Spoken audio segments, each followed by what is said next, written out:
Merħba ħbib għal 19 il-programm fil-mixja tagħna ta' 49 jum li għandha tfassalna għal festa ta' Pentekoste, festa li Alla għalinna biex nżommu niċċelebraw minn ġenerazzjoni għall-oħra.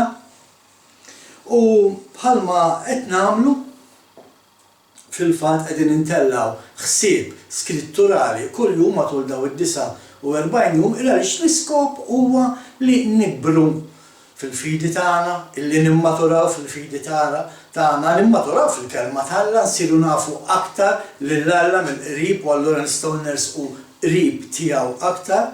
U nafu wkoll anke dak li l-Apostlu Pawlu stess jgħidilna illi mingħajr il-fidi ma nistgħux nogħġbu lil Alla. U Pawlu jgħidilna fil-fatt illi l-fidi tiġi bismieħ u smieħ tal-kelma ta' Alla. Ovvja li l-Apostlu Pawlu meta qed jgħid ismieħ tal-kelma tal-Alla kien qed jirreferi għal dak li hemm miktub fit-Testament l-Antik, jiġifieri fit-Tora, għaliex it-Testament il-ġdid, dak li ħafna jsibuh bħala Testament il-ġdid ma kienx għadu ġie miktub.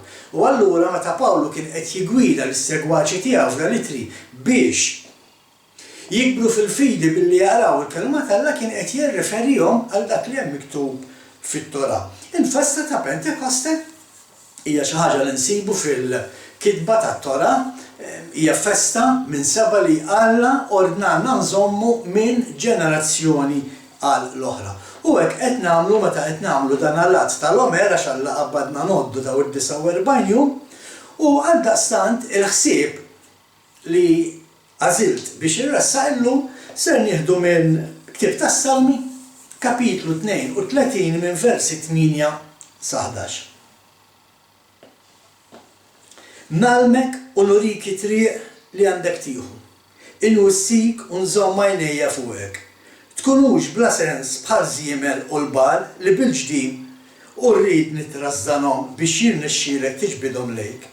Ħafna huma tbatijiet tal-ħżien iżda min jittama fil-mulej jitħaddan bil-ħniena. Ifirħu twajbin u tennew fil-mulej, għajtu bil-ferħ intom il-koll ta' qalbkom safja. 5 tifrus interessanti ħafna li qed naqrawna hawnhekk. U li jfrakkruni f'xi ħaġa li ġrat minux. Kif ħriġt mid-dar tiegħi, f'daqqa waħda insib qattuż qisu qed jagħmel għalija, bagħad iwerżaq u dal-qattuż x'ġaralu. Mbagħad indunajt li dal-qattuż kien riesa lejn xi ikel li kien hemm maffeċ mal-art. U jien għaddejt minn hemm u dal-qattuż isus bħal speċi rabja li tgħid li imma isma' minn daqsdak postijiet minn hawn li tgħaddi kon ġej għal dal-ikel. Imma kif għedtilkom l-ikel kien mormi, kien maffeċ. Ma kienx tajjeb biex jittikel laqas għal dal-povra kreatura. Imma ftakart, peress li jiena wkoll għandi qattuż, ftakart li id-dar kelli l-ikel tal-qtates. U dal-qattuż provajt ngħidu nġibu warajja, provajt ngħidu biex jiġu warajja, ħalli nkun nista' niftaħlu l-għanda u wet food milli jiena għandi id-dar tiegħi. U dal-qattuż qisu għall-ewwel bada ġej u mbagħad waqaf. Ma baqax jafdani. Għal-bidu qisu tħajjar jafdani x'imdejt ngħajjatlu ġie resaq, imma x'imdejt nimxi u ngħidlu biex jiġi warajja ma rridx. Akkost ta' kollox waqaf u baqali fejn kien. Dina ġiet nistaqsi u għed speċi imma dal-qattuż għaliex mhux jafdani. U din hija mistoqsija li naħseb anke Alla jagħmel meta jiġi u jħares lejn ċertu kredenti għaliex hemm nies illi aħobbuh lil Alla. Illi jridu jersqu lejh, imma mhumiex jafdawh. U jekk inti m'intix tafda lil Alla allura qiegħed tagħmel xi ħaġa ħażina għaliex Alla nafu li huwa mħabba, Alla huwa dak li qalilna biex nafdaw fih għamelu l-wedid magħna u għamilhom il-wedid u nafu li l-wedid tiegħu Alla qatt ma jiksirhom. Imma fil-fatt iva hemm kredenti illi jagħmlu bħal dan il-qattuż. Ħafna drabi hemm kredenti illi ħafna drabi għax ma jarawx ir-riżultat ma jibqgħux jissegwu dak li Alla qed jgħidilhom fl-ispirtu tagħhom. U allura jagħmlu dak li issa moħħhom qiegħed jgħidilhom. Bil-konsegwenza illi r-riżultat żgur mhux se jkun, ir-riżultat aħħari żgur mhux se jkun dak li Alla għandu għalik. Jekk inti ħa tagħmel dak li qed taħseb inti għax m'intix tafda lil Alla. Fil-fatt, ħafna huma dawk li jgħidu isma' mulej. Jiena nafda fik. Imma naħseb li l-istruzzjoni tiegħek mhumiex affidabbli. Għaliex? Għax ma jkunux qed jaraw ir-riżultat fil-viċin. Diġà għedna fi programmi oħra u anki waqt xi tagħlim tiegħi jiena nħobb ngħidha ħafna Alla m'għandux alloġġ, Alla fejn jeżisti Alla m'hemmx ħin, Alla qed barra l-ħin u għal daqstant dak li ħajtina forsi sentejn tliet snin oħra, Alla qed itihulna llum. Illum Alla qed itina dak li tagħna naf 10 snin ilu. Għaliex għax m'għandux alloġġ Alla huwa l-bniedem dejjem ngħid illi jrid li kiex xi ħaġa mingħand Alla. Imma jiġri li meta ma narawx dak ir-riżultat li aħna nixtiequ, allura issa ma neqpgħux nafdaw f'Alla. U dan ir-riżultat fil-fatt juri kemm il-bniedem verament ma jafx il-Alla. Illa li jekk inti m'intix taf Alla jfisser li l-Alla ma tafux bħala missier, bħala protettur tiegħek, bħala dak li itik minn dak li għandu kollox u ma jħallik neqes minn xejn.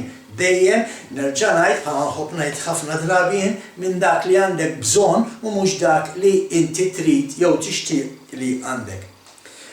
Minnaħa l-oħra, il-qattus tiegħi id-dar immur fejn immur taraħ ġej warajja. Jekk jismani ngħajjatlu ismu taraħ ġej jiġri biex jara xi jaf li jekk qed ngħajjatlu se ngħajjatlu jew biex nilab miegħu jew biex intih ieħor. U jaf li hemm xi ħaġa tajba la sama ismu allura taraħ ġej jiġri. Għaliex? Għax dak il-qattus jaf li nasidu. Għaldaqstant jekk inti taf minnu sidek, jekk inti verament temmen li Jexxua dak li ħafna bil-Malti jisibuh bħala Ġesu, jekk inti verament tafu lil Jexxua, allura inti ħatmur warajh, ħatafdah, ħatisma' minn dak li qiegħed jgħidlek. U hawnhekk fejn irridu nikbru u nimmaturaw fil-fidi tagħna ħbieb. Meta niġu biex nafdaw lil Alla il-missier. Jien għandi ħafna stejjer li nista' ngħid, anzi t-testimonjanza tiegħi hija mibnija fuq dawn l-affarijiet li fl-ispirtu tiegħi kont inħoss xi ħaġa u daqqa ma nagħmilix il-fattu li llum qiegħed fejn qiegħed il għaliex Alla bit-tajjeb ta' meta smajtu, bil-korruzzjoni ta' meta ma smajtux, ikkoreġini, meta ma smajtux, illum wasalt qiegħed fejn qiegħed fi-triq li Alla oġbu ipoġġini. U għalhekk nerġa' ngħid hawnhekk fejn irridu nikbru u nimmaturaw. Illa li għax il-motijiet ta' Alla huma ta' min joqgħod fuqhom, anke jekk m'aħniex naraw ir-riżultat mill-ewwel. Nerġa' ngħid ma jfissirx li għax ġralek xi ħaġa issa trid bil-fors tissolva issa jew għada. Jista' jkun tieħu żmien biex tissolva illa għaliex għax matul dak il-perjodu Alla qiegħed jittestjak, Alla qiegħed jaġnek, Alla qiegħed jagħmlek bħal dak il-bniedem li jaħdem it-tafal u l-fuħħar u qed joħroġ minnek dak li jridek tkun. U biex tasal fejn iridek tkun Alla, irridu ngħaddu minn dawn it-testijiet kollha kemm aħna. Jiddependi kemm inweġġaw minn dawn it-testijiet huwa kemm aħna lesti li nisimgħu lil Alla jew inkella nażlu li ma nimxux ma' dak li qed jgħidilna. Jekk ma naħniex se nażlu ma' dak li qed jgħidilna ser inweġġaw. Fil-fatt araw x'jgħidilna Salm li għadna kif rajna, Salm 32 vers 8. Nagħlmek u nurik it-triq li għandek tieħu inwissik u nżomm għajnejja fuqek. Mela qed jgħidilna l-mulej isma' it-triq li għandek tieħu se norilek jien.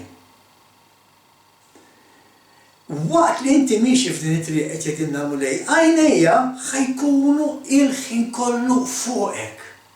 biex ma jiġrilek xejn, biex ma jinqalalek xejn.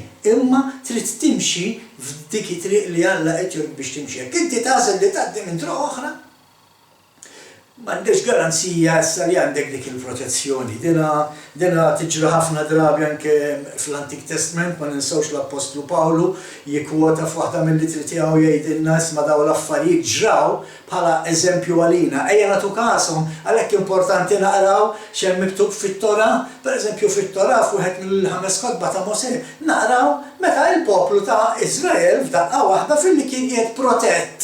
Kien qiegħed protett fid-deżert fil-li f'daqqa waħda għax kif diżobbedjenza għax ma bidix jafda falla imma beda jagħmel l-affarijiet kif jaħseb hu u beda jiddubita falla, Alla naħħalit protezzjoni tiegħu u f'daqqa waħda bdew ġejjin is-sriep u l-iskorpjuni jikdmu lill-poplu ta' Iżrael. Din hija l-istorja fejn imbagħad Mosè ġie mqabbad biex jagħmel asluċu u serp imdawwar miegħu biex in-nies ikunu jistgħu jfiequ. Is-sriep u l-iskorpjuni kienu minn dejjem 40 sena sħaħ fid-deżert. L-isriep u l-iskorpjuni dejjem kienu, kien Alla li kien qed jipproteġihom. Mhux Alla kien qed imexxihom fid-deżert.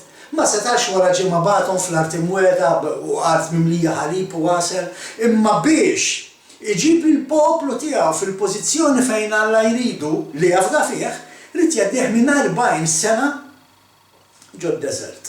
U għat li aħna mixjin f'dan id-deżert ħbib tiegħi, ma rridux naqtaw qalbna. Veru nkunu qed inħossuna għaddejjin minn żmien diffiċli, żmien ikraħ, żmien li iġri għaddi.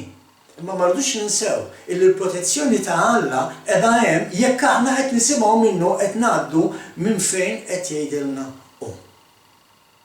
U hawnhekk nikbru u nimmaturaw ġara fil-poplu ta' Iżrael, meta Alla ra li l-poplu kiber u matura biżżejjed issa, allura waslu fuq l-adba tal-art imwiegħda u ħallih jidħol.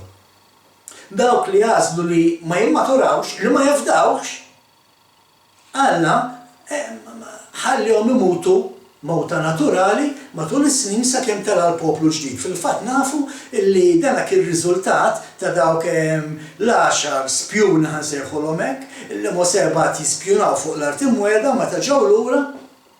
Nafu li Ġożwe u Caleb kienu qed jagħmlu dak li Alla qed jgħid imma l-10 l-oħra ma emmnux dak li Alla qallhom u bdew jibżgħu b'dak li raw u bdew ibeżżaw il-poplu, li l-poplu bdew jgħidulhom li hemm lill-ġganti u aħna nidru isna ġurati ħdehom.